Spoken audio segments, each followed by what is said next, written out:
Olá, OAB Cidadania desta semana começando de uma forma especial, isso por dois motivos. Primeiro porque a gente fala sobre a Conferência Estadual da Advocacia, que acontece agora nos dias 17 e 18 de maio. A gente vai mostrar em uma reportagem tudo que ficou programado para o maior evento da advocacia alagoana. E claro, tem também o Dia das Mães, que a gente não poderia deixar passar sem render homenagens e falar sobre direitos. Nós conversamos com a advogada Emanuela Remígio, que falou sobre leis que garantem assistência às mamães e projetos de lei em tramitação.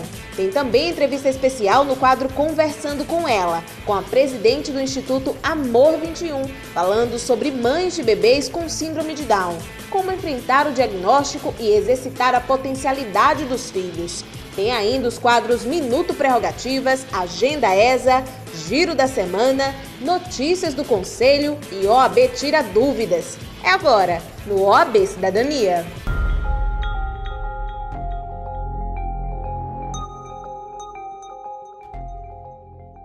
O Dia das Mães, na verdade, deve ser comemorado todos os dias, mas a gente aproveita esse marco para render homenagens e, claro, falar sobre os direitos das mamães. A grávida deve receber assistência financeira do pai da criança, independente de estar em um relacionamento com ele. Você vai conferir isso e também os projetos de lei que estão em tramitação, que podem trazer mudanças importantes. A advogada e professora Emanuela Remígio deu início à conversa com a nossa equipe, falando sobre a necessidade de se desconstruir de forma urgente o tratamento empregado às chamadas mães solteiras, termo que historicamente carrega o peso da discriminação e ainda é frequentemente usado. O termo mãe solteira é um termo de muito preconceito e que remete a uma realidade jurídica e social anterior à Constituição Federal de 88, quando o Código Civil de 16, vigente até então, disciplinava a família como uma relação exclusivamente proveniente do casamento e legitimava todos os vínculos de parentesco desse casamento. Portanto, os filhos eles sofriam uma separação. Eram chamados filhos legítimos, se viessem do casamento, e os filhos ilegítimos, que tivessem outra origem.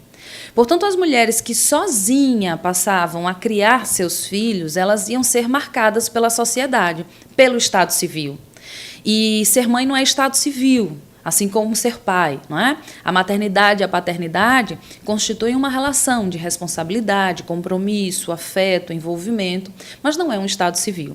Esse termo mãe solteira, utilizado até os dias de hoje, traz essa carga de preconceito, onde as mulheres eram marcadas pelo Estado civil, de serem casadas ou não.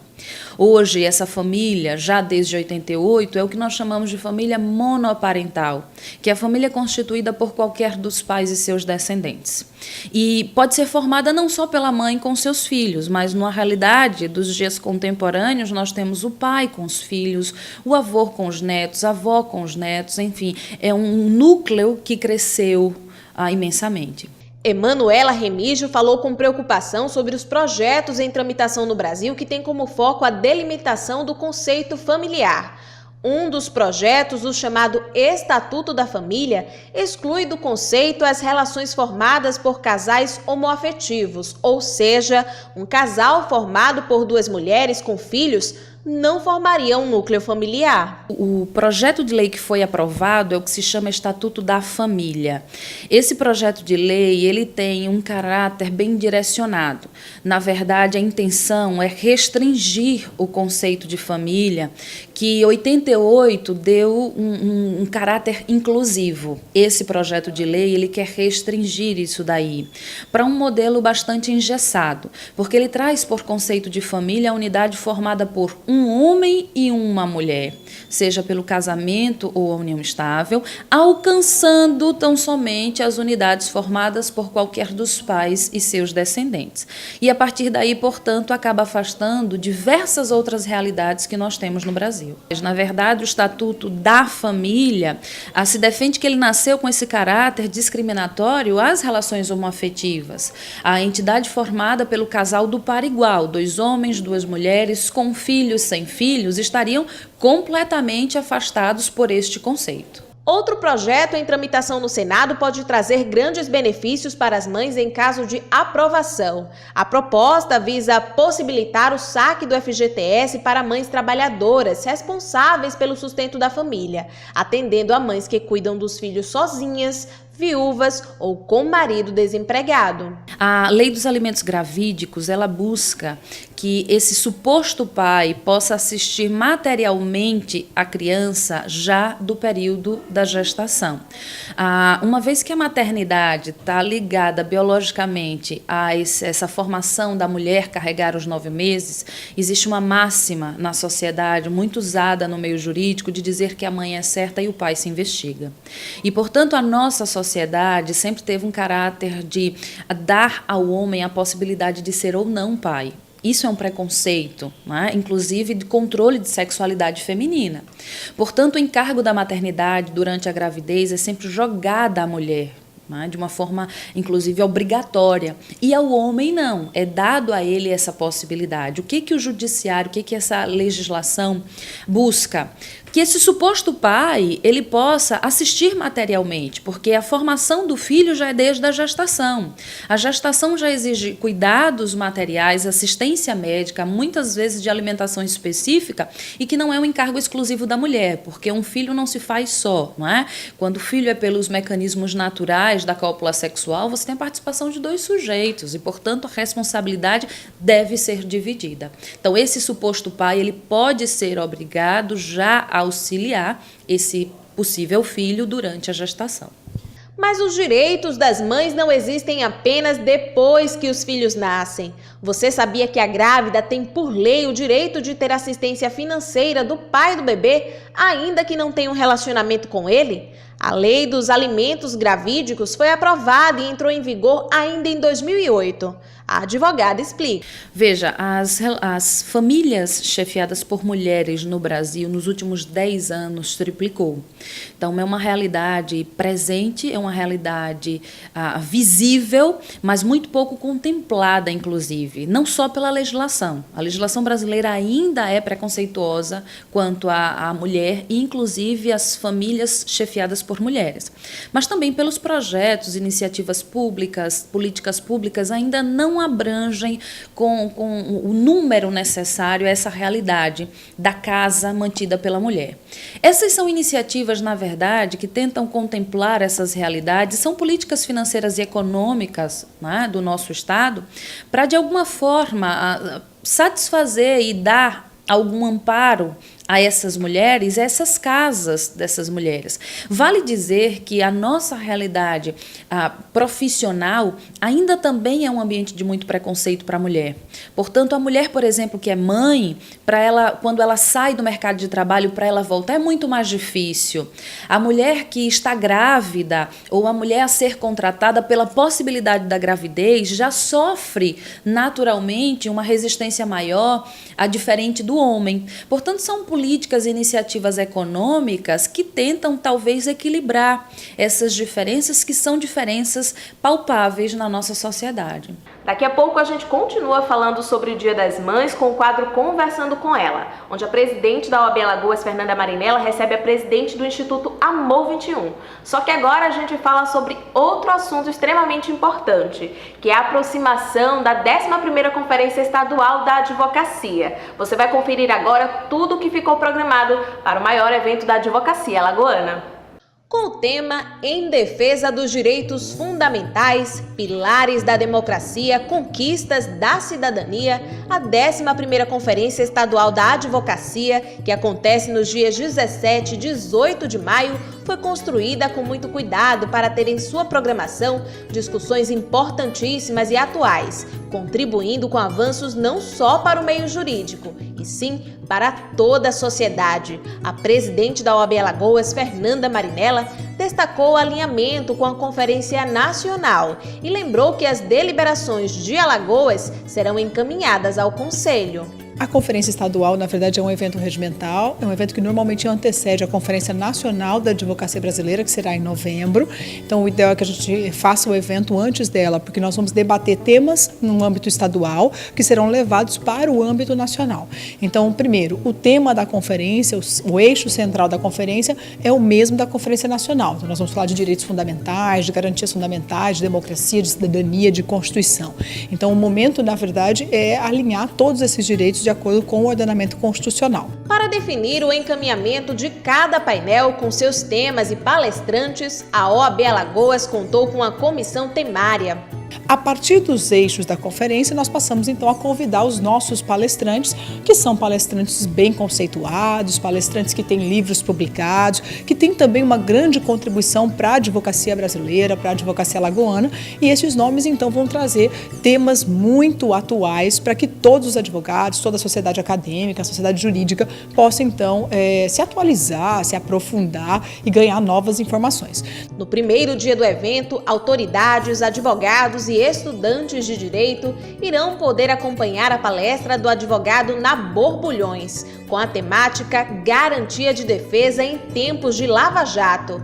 A abertura contará com a presença de várias autoridades, incluindo o presidente da OAB Nacional, Cláudio Lamáquia. A Escola Superior de Advocacia também preparou um lançamento. Esse lançamento de livros não é o primeiro, né? Nós já fizemos vários anos passados, já fizemos um esse ano e vamos fazer mais um agora. Aproveitar esse momento para que todo advogado que tenha a intenção de lançar seu livro, ele possa fazer na sua casa. E esse momento, obviamente, que é o mais propício, onde vamos ter dentro da OAB, além da classe jurídica dos advogados, promotores, juízes, os alunos, todos os acadêmicos, que vão poder também participar e aí, com isso, adquirir todo esse acervo que está sendo produzido em Alagoas, para Alagoas e para o Brasil.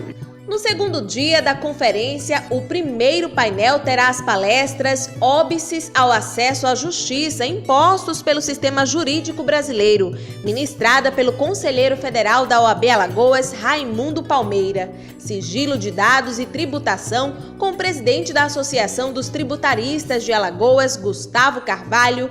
Direitos humanos, coisas de advogados, com o conselheiro federal da OAB Alagoas e presidente da Comissão Nacional de Direitos Humanos, Everaldo Patriota, e reflexos da reforma trabalhista na prática, com a advogada e professora Lilian Babo. No segundo painel, as palestras Controvérsia da Reforma da Previdência frente ao cotidiano da advocacia, da advogada e professora Juliana Ribeiro, e Jurisdição Constitucional e Legitimidade Democrática, ministrada pelo conselheiro federal da OAB Alagoas, Tiago Bonfim.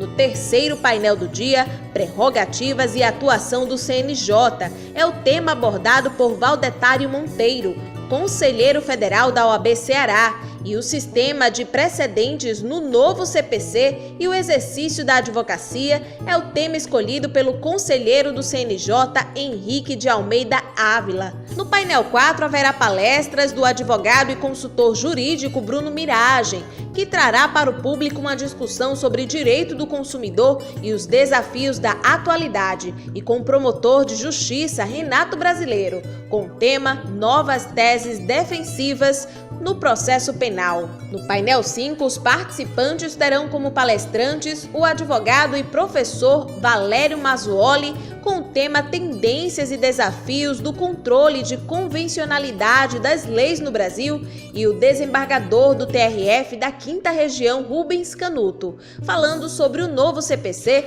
e os desafios de sua implantação. O evento terá como última palestra Procedimento e a Ética do Magistrado, que será ministrada pelo ministro do Superior Tribunal de Justiça, Humberto Martins. Por enquanto, o auditório está assim, aparentemente vazio. Aparentemente, porque na verdade ele está repleto de expectativa. Foram meses de intenso planejamento para ofertar o maior evento da advocacia alagoana. Além da definição dos temas e dos palestrantes, Uma grande estrutura foi pensada para receber cerca de 350 pessoas, entre advogados e estudantes de direito. As facilidades e o conforto começam no momento da inscrição, podendo ser feita de forma online e apenas em alguns cliques. Em média 5 meses nós estamos trabalhando para que essa conferência aconteça. Na verdade, desde a virada do ano já começaram as tratativas, convidar palestrantes, ajustar agendas, enfim, fechar toda a programação científica da conferência e estamos agora chegando já na reta final, né? Ela já está formatada, teremos um evento maravilhoso com a presença de grandes nomes aqui em Alagoas e fora de Alagoas que vêm nos prestigiar com suas palestras e suas conferências. O sistema de inscrição ele é muito prático. Onde você estiver e tiver acesso a um computador, um celular, um iPad, você pode acessar o site da OAB. Na primeira página vai ter um pop-up em que você clica, né, com a divulgação da conferência, você clica nesse pop-up que leva direto ao portal de inscrições. O portal de inscrições é muito didático, ele vai te dar o passo a passo até o momento da finalização, que tem lá a opção de escolha de como você vai fazer o pagamento. Você vai fazer também o pagamento pela forma mais segura que existe, que é pelo PagSeguro online. E dentro dessa sistemática você já imprime o seu comprovante e também pode fazer seu credenciamento online. Para ter acesso à 11ª conferência, o inscrito deve estar credenciado, por isso é preciso ficar atento. O interessante é que chegue aqui com uma certa antecedência, né, para que receba seu crachá, seu material com calma e possa escolher um lugar mais confortável nessa plateia maravilhosa, porque o auditório da OAB comporta muitas pessoas. Se você ainda não garantiu sua vaga, é preciso correr para aproveitar a oportunidade. Acesse o site da OAB Alagoas e garanta sua presença no maior evento da advocacia do estado. O custo para o profissional de qualquer área é de R$ 80. Já estudantes pagam R$ 40. Mais informações podem ser obtidas nos telefones da Escola Superior de Advocacia. A presidente da OAB Alagoas reforça o convite. Estudantes, advogados, todo o acadêmico, todo o mundo jurídico, né? Os nossos defensores públicos, os procuradores, membros do Ministério Público, a magistratura, todo mundo jurídico está convidado a participar da nossa Conferência Estadual da Advocacia Alagoana. A gente segue agora para um breve intervalo e na volta tem o quadro Conversando com Ela. É daqui a pouco.